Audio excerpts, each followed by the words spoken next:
My fiancé announced at dinner, "I've decided we need a prenup. Everything stays separate." I smiled, perfect timing. Then I revealed I'd already withdrawn my name from the house deposit we'd just made. Her parents' faces when they realized their daughter just lost $50. I, 32 male, am sitting in my apartment, boxes of wedding stuff in the corner that'll never be used, actually feeling relieved. The last 2 weeks have been insane, and I need to get this off my chest. Been with Isabel, 30 for 3 years, engaged for 6 months. She works in fashion and marketing, makes about $65K. I'm a software engineer, pulling around $140K. Not bragging, just context for what comes next. We'd been house hunting for months, finally found the perfect place last month. Needed work, but great bones, amazing neighborhood. Purchase price, $420K. We'd agreed to put down 20% to avoid PMI. That's 84Ks. Here's the split we agreed on. I'd cover 50K saved for years, she'd do 34K. Her parents were gifting her 30K, she had 4K saved. We'd own it proportionally, 60-40 based on our deposit contribution. Seemed fair. Signed the purchase agreement 2 weeks ago. Deposit was due in escrow within 10 days. I transferred my 50K immediately. Isabel said she was finalizing the transfer from her parents. Cool, no rush, we had time. Then came dinner at her parents' place last Sunday. Her mom, Lorraine, had made this whole fancy spread. Her dad, Harold, opened expensive wine. Should have known something was up. Halfway through dinner, Isabel clinked her glass. "So I've been thinking about our future, and I've made a decision." Thought she was about to announce wedding venue details or something. Nope. I think we need a prenup. Everything stays separate. What's mine is mine. What's yours is yours. Clean and simple. I put down my fork. "Okay, let's talk about it." Harold jumped in. "Smart girl. No offense, Ryan, but protecting assets is just good business." "No offense taken. I understand the concept." Isabel smiled. That smile she does when she thinks she's being clever. "I knew you'd understand. You're so logical. We'll keep our finances separate, file taxes separately, and if anything happens, God forbid, we each leave with what we brought." "Including the house?" I asked. "Well, no, the house would be joint. We're both on the deed, but I'm putting in 50K and you're putting in 34K. "Right, but once we're married, it's marital property. 50-50. The audacity. She wanted separation when it protected her, but joint ownership when it benefited her. "Interesting timing," I said. "When did you decide this?" "Oh, I've been thinking about it for weeks. Becca's divorce was so messy, you know. I want to avoid that drama." Weeks. She'd been planning this for weeks, while I was transferring 50K. "Actually," I said, pulling out my phone, "this is perfect timing." "What do you mean?" "Well, since you want everything separate, I went ahead and withdrew my name from the house purchase yesterday." Dead silence. Lorraine spoke first. "What do you mean, withdrew?" "Called the escrow company, explained I was no longer proceeding with the purchase. Since Isabel hadn't deposited her portion yet and we're not married, I was able to withdraw my funds. The 50K is back in my account." Isabel's face went white. You can't do that." "Did it yesterday. Here's the confirmation email." Harold's voice got tight. "But we already transferred the money to Isabel. Then she can proceed with the purchase solo. Her credit, her funds, her house, clean and simple, right? I can't get approved for 420K on my salary." Isabel's voice was rising. "Then find a cheaper house." "But we already signed." "We signed. Now it's just you. I formally withdrew.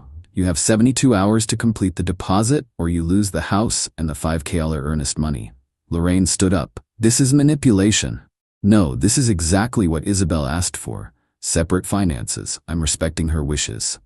Isabel was doing the math in her head. "I need your $50. The loan was approved based on both our incomes." "But you just said, what's mine is mine, what's yours is yours." "That's after we're married." "Oh, so you want my money now, but protection from my debts later?"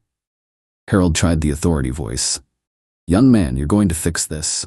"No, I'm not. Isabel wants financial independence. She's got it." Isabel started crying. "The seller will sue us. They'll sue you. My name's off everything. Your signature is still on the purchase agreement." The room exploded. Lorraine calling me selfish. Harold threatening legal action. In a rough, Isabel ugly crying about her dream house. I stood up. "Thanks for dinner." "Isabel, Let me know what you decide about the house. You have about 68 hours left. Left them there and drove home. Phone blew up immediately. 39 texts in an hour. Didn't read them. Here's the kicker. I found out later from a mutual friend that Isabel had been bragging to her girlfriends about her brilliant prenup plan. How she'd get me to pay for most of the house, but keep her family money protected. She'd literally called me a wallet with a ring. Well, this wallet just closed. Update 1. The desperation has reached comedy levels. First, the house situation imploded. Isabel couldn't get approved for a $420K loan on her $65K salary. She tried everything. Different banks, mortgage brokers, even hard money lenders. Best she could get approved for was $200K. She lost the house. And the $5 earnest money. Her parents were furious. Not at her, of course. At me. Harold actually showed up at my office building Monday morning. You cost us $35,000. The $30K gift, plus the $5K earnest money. I cost you nothing. I withdrew from a purchase before marriage, which is my right. You knew she couldn't afford it alone. Then maybe she should have thought about that before demanding separate finances. This isn't what she meant. It's exactly what she said. I have it in text, showed him her message. Everything separate, clean and simple. What's mine is mine, what's yours is yours. He actually tried to grab my phone. Security got involved. He was escorted out. Tuesday, Isabel sent her friend Jade to negotiate. We met at a coffee shop. She's willing to compromise, Jade said. How about a prenup but the house is joint? How is that a compromise? That's exactly what she originally wanted. No, she's giving up some things, like she'll share streaming accounts. I actually laughed. Streaming accounts? She wants my $50K for a house, but offers Netflix access? You're being unreasonable. I'm being consistent. Separate means separate. She loves you. She called me a wallet with a ring. Jade's face went red. Who told you that? Doesn't matter. What matters is it's true, isn't it? She couldn't deny it, just mumbled about jokes between girls. Wednesday, Isabel tried the nuclear option. Posted on social media about how her dream home was stolen by someone who couldn't handle a strong, independent woman protecting herself. The comments didn't go how she expected. Wait, you wanted a prenup but also wanted him to pay more for the house? Girl, that math ain't mathing. You wanted separate finances but joint property? Make it make sense. One of her coworkers actually commented, "Didn't you say you were getting him to pay for most of it?" She deleted the post within 2 hours. Thursday was the best. Her parents invited me to dinner again. To sort this out like adults, I declined but offered to meet at a neutral restaurant. They agreed. The pitch was incredible. Harold had a whole presentation, literally pulled out charts.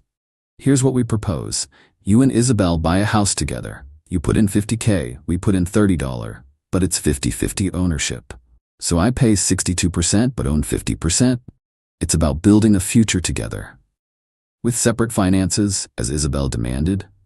Lorraine tried emotional manipulation. Don't you love her? Don't you want her to be happy? I wanted a partner. She wanted a wallet. That's not love. Isabel had been quiet until now, then she exploded. You humiliated me. Everyone knows you pulled out of the house. You humiliated yourself with that prenup ambush. It was for both our protection. No, it was for your protection while using my money. That money means nothing to you. There it was, the entitlement.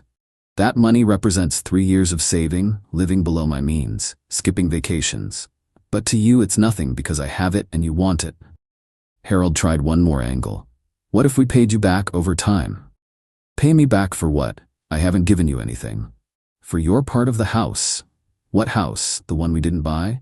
The one Isabel couldn't afford alone? They left in a huff. Friday, got a formal letter from a lawyer. Isabel was demanding $50 for detrimental reliance and breach of promise. My lawyer, yes, I got one, laughed for 5 solid minutes. Sent back a letter explaining that 1. No money changed hands between us. 2. Withdrawing from a purchase before marriage isn't breach of anything. 3. Her own texts prove she wanted separate finances. 4. Detrimental reliance requires reasonable reliance, and expecting someone to pay for a house while demanding financial separation isn't reasonable. Haven't heard from that lawyer again. Update 2. The escalation went from desperate to delusional. Isabel started telling everyone I'd financially abused her. Created this whole narrative about how I'd trapped her into losing her dream house. Conveniently left out the prenup ambush. Her flying monkeys came out in force. Her book club friends, yoga squad, even her hairdresser messaged me about doing the right thing. My response was consistent. She wanted separate finances. She got them. Then she made a tactical error. She went to my mother. Now my mom is a retired family court judge. She's seen everything. Isabel thought she could manipulate her with tears and sob stories. Mom called me afterward. That girl is something else. She actually said, and I quote, "I just wanted to protect myself while building our future with his money." Does she hear herself? What did you tell her? That she should be grateful you showed this much restraint. In my courtroom, I've seen men lose much more to much worse. But the real drama came when Isabel tried to salvage something from the mess. She found another house, smaller, $250K in a less nice area. Wanted to restart our plans. Texted me. Found a cute starter home. You could put down 30 Qley, I'll do 20K. Fresh start? We're not together anymore, Isabel. What? Because of one fight? Because you showed me who you really are. I'm trying to compromise. You're trying to get my money, again. She showed up at my apartment that night, with her parents and a realtor. They'd printed out listings. We can tour tomorrow, she said, like nothing had happened. Isabel, we're done. The wedding is off. That's when it hit her. Really hit her. You're serious? Over a house? Over the prenup ambush? Over calling me a wallet with a ring? Over trying to use me while protecting yourself? Harold stepped forward. Now listen here. Sir, you're trespassing. Leave now or I call the police. Lorraine started crying. We gave her that money for your future together. You gave her that money, period. What she does with it is her business. The realtor, clearly uncomfortable, tried to leave. Isabel grabbed her arm. Show him the listings. The poor woman looked at me. I shook my head. She fled. Isabel went full meltdown. I did everything right. I was protecting our future. You were protecting your future while spending my present. That's what smart women do. Then be smart with someone else's money. They left after more screaming. Several neighbors witnessed it. Building management sent me a letter about disturbances. I sent them the security footage of 3 people forcing their way into the building and camping outside my door. They sent Isabel a formal trespass warning. Final update. The aftermath was spectacular in its stupidity. Isabel tried to keep the wedding venue, thinking I'd cave and come back. Sent me an invoice for my half of the deposits, $8. I replied with screenshots of her everything separate texts. She lost those deposits too. Another $16K gone. Her parents had paid after the house fell through, thinking we'd reconcile. The engagement ring became a battle. She demanded I let her keep it since I'd humiliated her. Legal question. Who keeps the ring when the engagement ends? Answer. Depends on the state, but here, it's a conditional gift. Condition, marriage wasn't met, ring returns to giver. She refused to return it. I had to get a lawyer involved. She finally returned it, but had tried to swap the diamond for a fake. I had it appraised before giving it to her, and after getting it back. Caught red-handed. Her parents threatened to sue for the swap. I threatened to press charges for theft. Ring came back real quick after that. But here's the karma kicker. Remember that $30K her parents gave her? Well, the IRS has gift tax rules. Since they gave it to her, not to us as a couple, and it exceeded the annual exclusion limit, they owed gift tax on it. About $4K they hadn't planned for. Plus, Isabel had to pay income tax on it, since she couldn't prove it was for a home purchase. No house was purchased. Another $6K. So their $30 gift cost them almost $40K total and bought nothing. Isabel's now living with her parents. Lost her apartment because she'd given notice thinking we'd be moving to the house. Still posts about surviving betrayal and rising above toxic relationships. Last week, a mutual friend showed me her dating profile. It says, looking for a real man who isn't threatened by successful women. Must be financially stable and generous. The friend said she's been on dozens of dates.